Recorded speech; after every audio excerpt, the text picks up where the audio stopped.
Hey gang, welcome back to the 2020 Bondathon. Today we're going to talk about Thunderball 1965, 2 hours and 10 minutes. It's pretty long. Um, I just watched Jay's video, so I will reiterate a lot of stuff that he said because I totally agree with it. This is the weakest Sean Connery um, Bond film. It's actually one of my least favorite Bond films. I also will agree with him that Never Say Never Again is slightly better than this. Still not my favorite Bond movie, but also there aren't any terrible Bond films. I love all of them. Well, it's not my favorite franchise like he was talking about his. It's in my top five.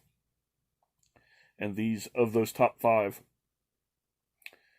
I think, which I'll go over one day, but Bond and Star Wars are the two most easily rewatchable franchises out there. They're just fun to watch. To answer his question about Shirley Bassey, I think I wrote it down. Yeah, she did record the video. I heard this a long time ago, but her recording was too long for what they had scheduled for the opening with the scenes and everything.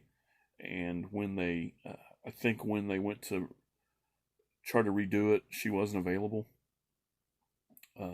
So Tom Jones, a little known, well, not a little known fact, but a little fun fact is Johnny Cash submitted a song that in it, but it didn't obviously get used. It was, um, I don't know, I don't even know if it's out there anywhere. I just remember reading that on some Bond site when I was, bored one day, just reading movie shit because that's what we do. Um, Song is of course sung by Tom Jones. I'm not a fan of the song. I'm not a fan of Goldfinger's song. Um, they start getting better, but this one, I think it's the best of the previous films we've talked about. But I'm just not a fan of the song very much. I don't like Tom Jones very much as well, so that's probably why. Starring Connery, Claudia, I'm going to call her Auger because I don't know how to say that, as Domino, the Bond girl.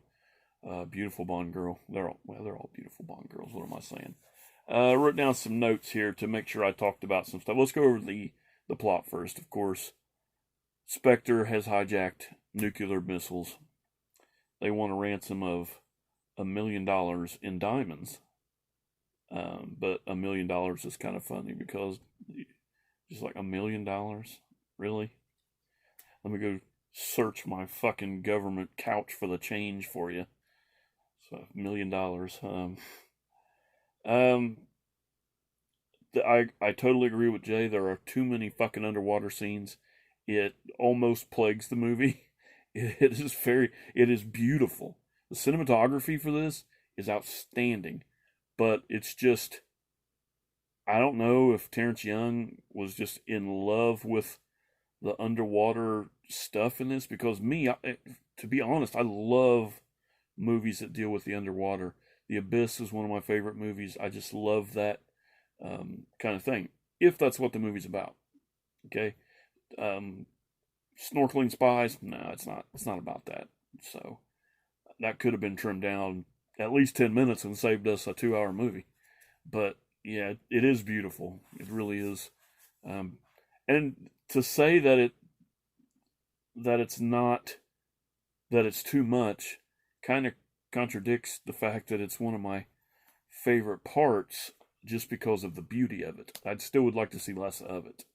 The movie is kind of all over there, all over the place. It's not the most solid Bond film. I do like when Bond finds out the guy's, what's his name, is dressed like a grieving widow. That was pretty cool. He uses his intellect. You shouldn't open that door. And chokes him with a fire poker. Okay, the jetpack is dumb as fuck. Okay, I know in 1965 that was probably fucking cool. He's got a jetpack that goes approximately half a mile an hour. They're already shooting at him and shit. why aren't they shooting at him in a jetpack? Okay, because you could probably hit him. You could probably throw your gun and hit him. I mean, it literally just goes. But it's a gadget, and this movie's full of gadgets. I particularly do like the scene, well, during that scene with the water jets coming out the back of the car. That's pretty funny. I enjoy that one. But yeah, the jetpack scene is just too much for me in this movie. Just like, well, come on now, why aren't they shooting him?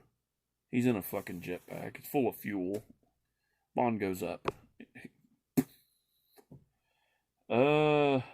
I did when I was watching Jay's video. I paused it and went back to hear him say Ian's Octopussy, because that should be a fucking title of something. You know, he says Ian's Octopussy. That is great. That is great. I haven't heard anything. I haven't laughed that hard in a while. That was just classic. Ian's Octopussy. Yeah. I think that's all the notes I wrote. Now the Sean Connery does a great job in this. He's never bad. He's never a bad Bond. You can definitely tell the toupee in this movie. They don't even fucking try to hide it with his own hair. It's definitely there. He looks younger than he did the previous film. This is Terrence Young's last Bond. Ooh. So he goes out with a bang for box office. This movie makes a lot of fucking money. A lot of money. And it is, of course I wasn't born in 65 like some of these grumpy bastards, but my first dealing with Bond, since my parents weren't really into movies, was probably on cable at my grandmother's house when I was 16, I think. I moved in with my grandmother. I got a job that was in what we would use city dwellers. I don't know what you'd call it, but I lived in the fucking woods in what we would call town. I moved into town with my grandmother. She had cable. We never had cable. And I used to watch all kind of shit in there. And she would watch them with me, and it was cool. But I imagine that's the first time I was introduced to James Bond. Because when we were going through the rental of VHS tapes, I was, we could rent one a weekend. We got to pick one a weekend, and I always grabbed horror every single time. And so it wasn't through there. So my love of Bond has been a love that I found and, hunted down after whatever Bond I seen first, which was probably a Roger Moore Bond if I had to guess. But yeah, this is a great movie.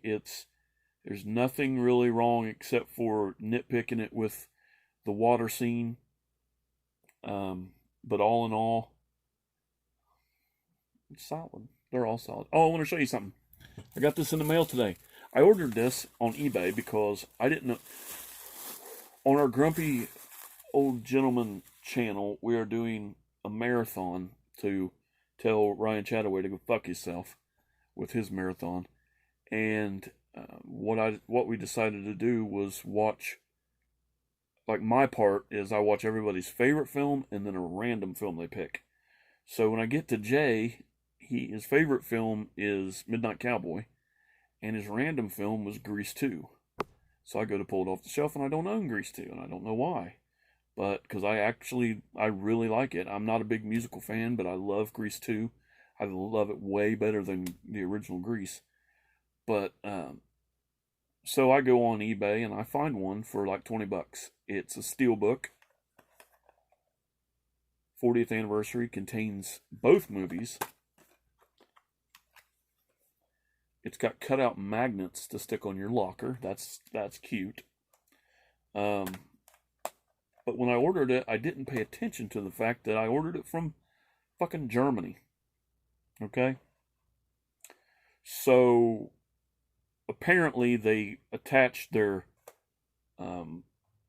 packages to come to the U.S. with a pigeon or maybe a rowboat, or however they get them over here.